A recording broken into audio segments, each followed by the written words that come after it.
That's my baby. That's insane. Not the 150. What you said is insane. Oh my God. Listen, if y'all watching this video, then shout out to y'all because y'all some real Heat fans. So I'm actually going to leave a like for you guys this time for y'all showing up to this video after that horrible game, which obviously, as expected, we were kind of hoping it was going to be horrible. We should blow out that Pelicans team, and we did. I would even say that's an understatement. But shout out to y'all for being real Heat fans. I'll leave a like for y'all, so hopefully y'all can do the same. Leave a like for me and comment to let me know you're here. That way I know who the real Heat fans are. And subscribe while you're at it. We're grinding to hit 6K. But obviously the game was pretty terrible. The Pelicans did actually cut it to as close as 5, like in the second quarter. But then the Heat kind of took off as expected. We'll get into my notes in a little bit. But the reason the ending of that game was so funny is because Eric Reed was so into it for like no reason. Now, maybe I shouldn't say no reason because the Heat did break their record for most points in a game. I think previously it was 149, and that was in a double overtime game versus Denver. So they broke that record in regulation, which is crazy. Like, I want to give the Heat team some credit for that because I don't care who the opponent is.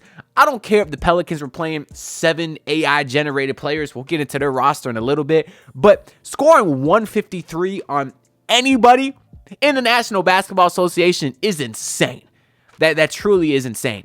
And Kashad Johnson looked like he was gunning for the record, too. Y'all know that's my boy. Came into that fourth quarter and kind of dominated, low key. But I got like 7 bullet points here. Early on, Bam Adebayo hit a couple of contested threes in the corner. I love his progression from behind the three-point line. He ended up hitting 4 of those things today. And in the last 34 games, he's actually shooting 43% from 3. Now, I know coming into the season, he was a bit hesitant. Some games he wasn't even shooting. And when he was shooting, he was at like 18%, something terrible. And there was a lot of Heat fans out there saying, Bam, stop shooting. I wasn't one of those Heat fans because I understand it was going to be a bit of a learning curve. And I had seen enough of a sample size of Bam hitting threes, whether it was the end of last season or in the Olympics. He did it enough for me to trust him to kind of shoot his way out of the slump, which is exactly what we saw.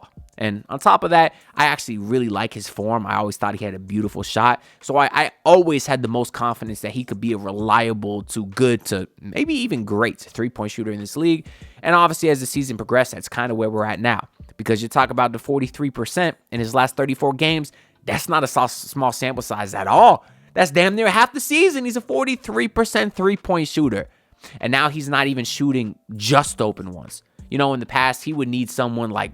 He would need the closest defender to be like 10 feet away for him to even attempt the three-pointer. Now he's catching them in rhythm in the corner with a closeout coming. You know, obviously they're not bad shots, but they're not wide open shots. But they're good shots because they're in rhythm, they're in the corner, shortest three-pointer. I love those shots for Bam. And he's just coming out the gate firing. 12 straight games with a 3, 4 of them today. Shout out to Bam Adebayo. He got a lot of great run from Khalil Ware. Had some sick plays. This one in the first half, snatched back like this to grab the rebound and then just punched it in. Oh, he's so exciting to watch. Really nothing, no breaking news here. Nothing new to say. It's just really fun to watch. And now that the regular season's kind of coming to an end, I think it's safe to say that the Heat absolutely hit a home run on Khalil Ware. And I think he's going to have an exceptional career in Minnesota. Because that boy, Anthony Edwards, he may be out the door.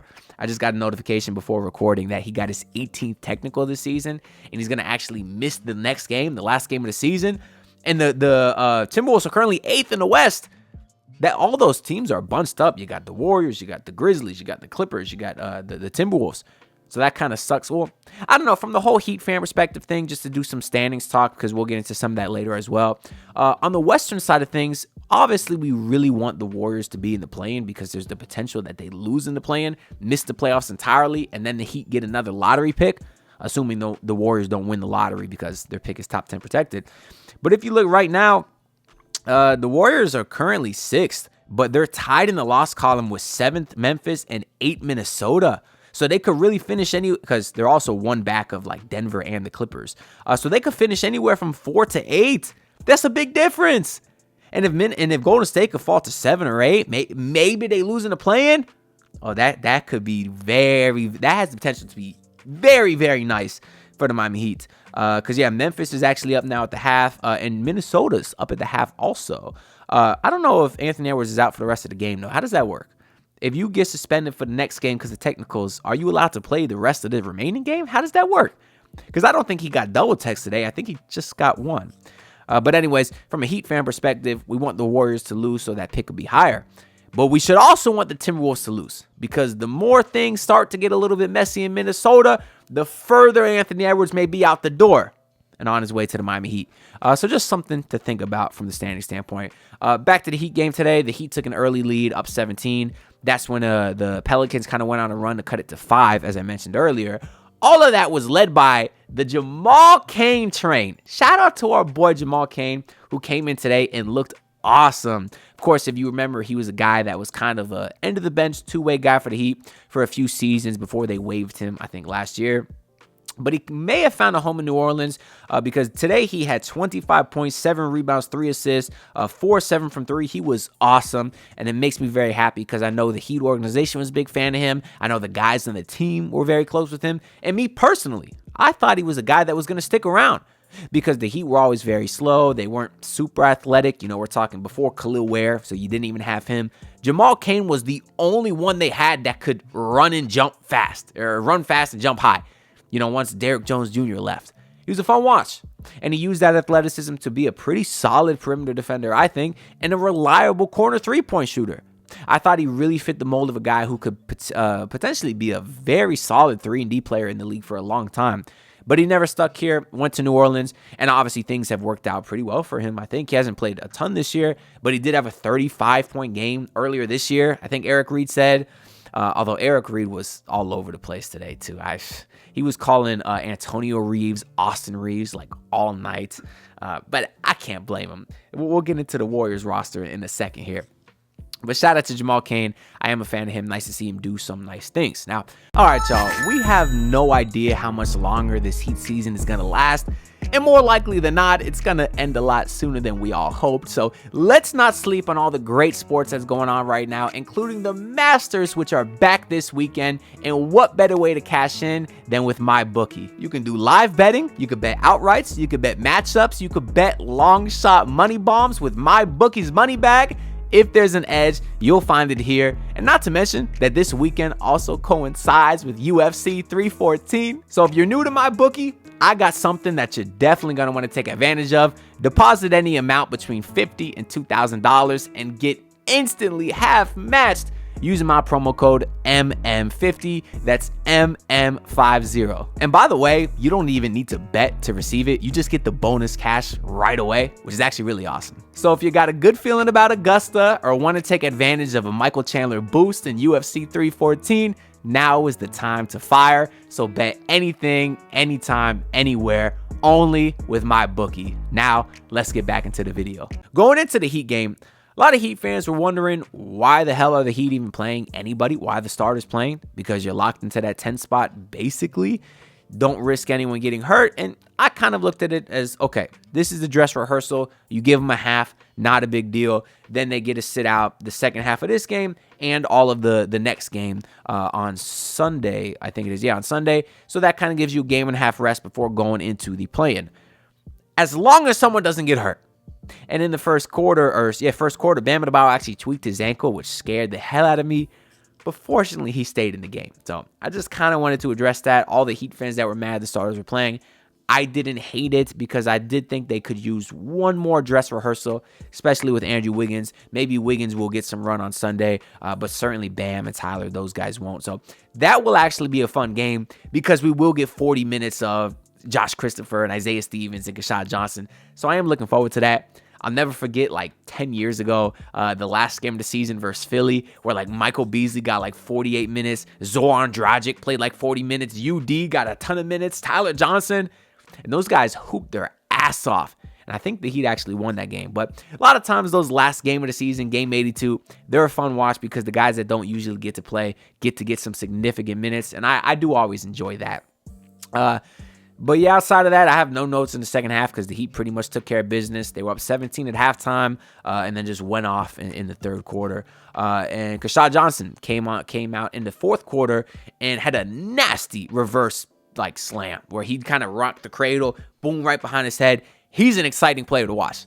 Talk about athleticism. Like, he doesn't rival Derrick Jones Jr., but if Derrick Jones Jr. is right here, Kashad's like right here. Like, that man got some hops. If y'all didn't know, I was raving about him all summer league, and I said he was PJ Tucker with Derrick Jones Jr. athleticism. That's actually what I've been calling Kashad Johnson. So that's my boy. It's been a while since I've got to say that. So I just want to let y'all know I think he's going to be a star in this league one day. But running through the box score real quick here, we have Wiggins. No one in the starting lineup played more than 26 minutes. That was Ware. He had the most minutes with another double-double. Actually leads all rookies in double-doubles, and I think has the most double-doubles in Heat franchise history for rookies as well. So that's pretty cool. But 10 and 11 for him. I mean, nobody really stands out here. Bam had 23 and 12, 4 threes. Nice to see him bounce back from the last game where he wasn't so great. Hero today, an efficient 22 points. Alec Burks, an efficient 12 points. Who cares? We got Wiggins, 10 points, whatever. Off the bench, nobody played more than 23 minutes, and that was Kyle Anderson. Kind of stuffed the stat sheet a little bit. And then we'll shout out Duncan Robinson, who had 21 points on 6 of 12 shooting. Nice to see him bounce back as well after struggling a little bit last game. And then Kashad Johnson got 10 points in 7 minutes. Ooh, that's fun. But I guess as a whole, double figures today. You had Kashad Johnson, Jaime Jaquez Jr., Duncan Robinson, Davion Mitchell, Hayward Highsmith, Alec Burks, Tyler Hero, Khalil Ware, Bam Adebayo, Andrew Wiggins. 10 guys in double figures. And Kyle Anderson had 9 points. You almost had all 11 guys in double figures outside of Josh Christopher. He missed some easy shots then. And Terry Rozier. Even with the bums, Terry Rozier sucks. He had a play where it was like an outlet pass to him. He would have been wide open, bobbled the ball, went to the other team. Oh, God. And just to think we gave up a first-round pick for this guy. Oh, I just know it's going to get me so frustrated because if guys like Giannis or Jokic or Ant or Ja or Kevin Durant become available and the Heat don't get any of them, and I see that they got outbid by one first-round pick, I'm going to be looking at Terry Rozier on our roster and saying, God damn, gave up a first-round pick for Terry Rozier. Can't even play, and then when he plays with the scrubs, he's terrible. Sad. It's really sad.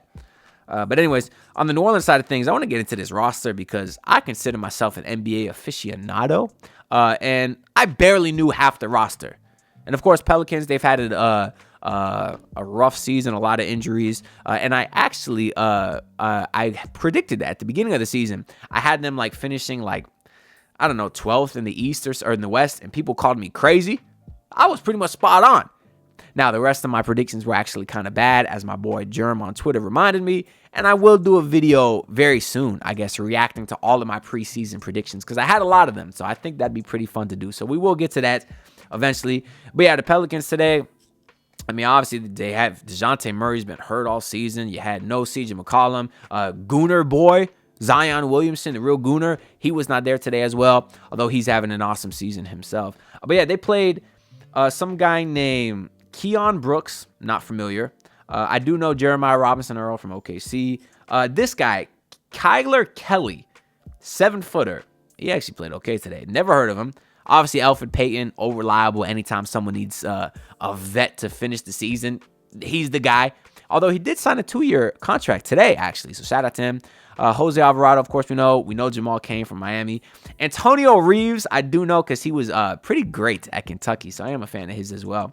And then they had some guy named Quinones.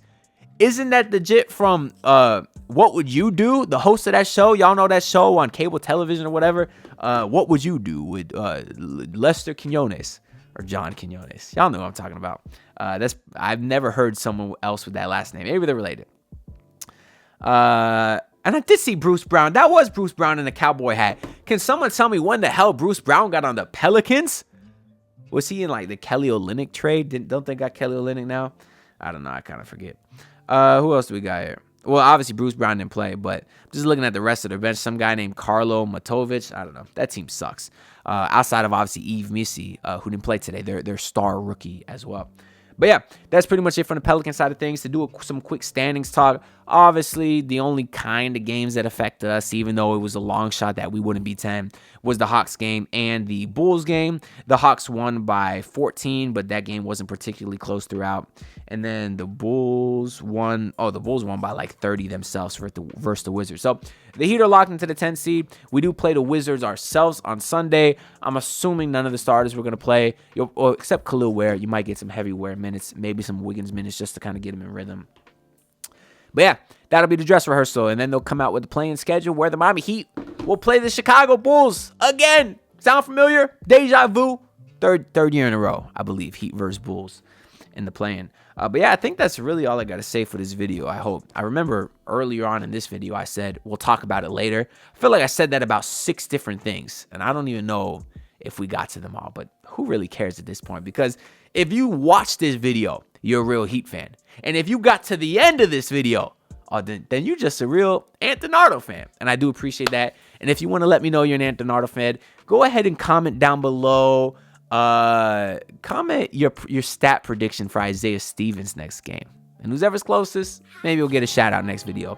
If I remember. I have a bad habit of not remembering. Anyways, I think that's all I got to say for this video. Make sure y'all like, comment, subscribe. All that good stuff is greatly appreciated. That being said, I'll see y'all in the next one. Peace out, everyone. Look, pull up in your city, tryna get that dead face.